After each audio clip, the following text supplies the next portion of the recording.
Catus, Maximus here, this time with a review of the AmPro antenna socket set.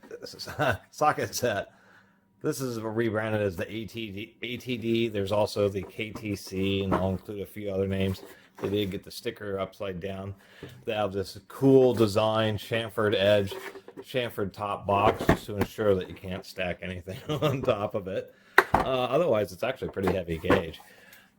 8-piece socket set, although only 4 of them are actually sockets, because these are for removing very specialized nuts that are associated with antennas. So for instance, this one has no, it just has an external drive, so you'd slide this over the antenna. There'll be like some kind of, it won't look like this, but it'll be some kind of weird little washer that looks nice on the outside of a car. Some of these sockets will work on certain types of ignition components and some other interior components, so they can be kind of handy.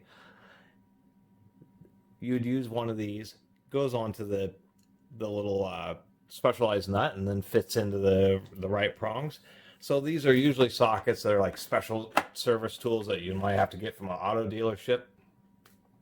They're not really high torque, but some do get pretty darn stuck. And ones like Hondas, I believe this is a Honda one right here, the only one I've ever used. And the Honda special service tool only has 2 prongs, but their nuts have 4, so it's kind of have 4 notches. So it's kind of nice because these are just a little bit better, but these are real cheap.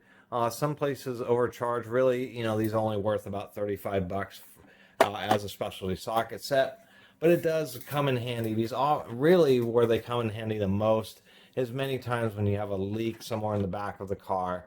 More modern cars, the antennas or wires integrated into a window or somewhere else in the car, or they're just a little pod on top, and so you don't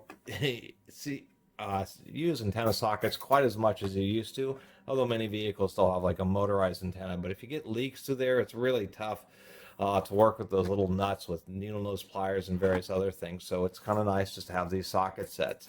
And how this set works is you basically have 3 different sizes of 4 prongs. And this is a general set. This won't fit all vehicles, but it'll fit most. I should say it has 4 different styles of 4 prongs. 2 of them aren't even driven. Oddly enough, this must be for a vehicle where you can unscrew the antenna independently and then drive it with a 3/8. This one's a 1/2-inch drive, has super heavy-duty tongs, so I wonder what antenna that's for, because that is the biggest socket in the set. And then we have 2 thin little barrel sockets. We have one little 1/4-inch 2-prong with 2 tiny little prongs up here.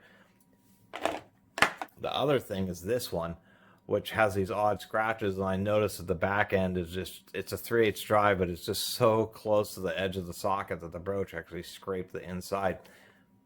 But for an antenna socket, that's fine. And there's occasional situations where these types of sockets can certainly come in handy.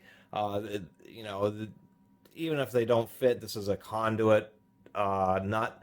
And in many situations like this right here, in a pinch, you could use one of these sockets. And so there's lots of times where there's kind of odd fasteners like this, where these can come in handy. And, I've seen these as cheap as, I only paid 20 bucks for these. And that was several years ago online. So you can usually find them pretty cheap. The prices have gone up a bit. They're, they seem like they're Chinese. They didn't even report the country of origin. Chrome plating's decent, but there's, inconsistencies in manufacturing. I think the case is the worst selection or the worst part about this set, because basically you could have had these sockets here, and you could have just had a case that was this size instead of just all this unnecessary bulk. And it's pretty obvious this was a custom blow mold case, so custom dies to make this case, and so it's just a little bit of a waste of money and resources, quite frankly, making a kind of an oversized case.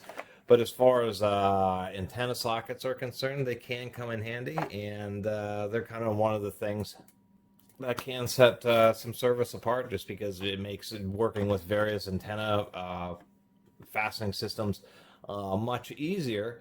And because oftentimes there are leaks associated with antennas, or just fixing power antennas, this just makes the job go just a lot easier. We can just pull the antenna out, use the right socket, get things untorqued and retorqued again, because these are the type of thing also that a lot of times you just take a deep well socket or something like this, and you just use a grinder and you sacrifice the socket to make a custom bit. The only one that seems really odd, I think this one's a General Motors, but it has just two super tiny pins, but with this really thick socket. I think part of the deal with these is that they're also designed just to really fit quite nicely, because obviously you're just after the prongs, but they do have some pretty variable internal geometry. So, you know, that's another advantage of them, is they are more custom made for the purpose. And on nice chrome plated nuts, they help reduce damaging and marring. Anyway, not any reviews of antenna socket sets I saw on YouTube, so I wanted to do a quick review of this AmPro set, which is like the most common set. There is also a Lyle set where they're double-ended, and then you know, there's even a snap-on set, and even Sunex makes these. And so Sunex would be a better quality version of these, but they are a bit more expensive.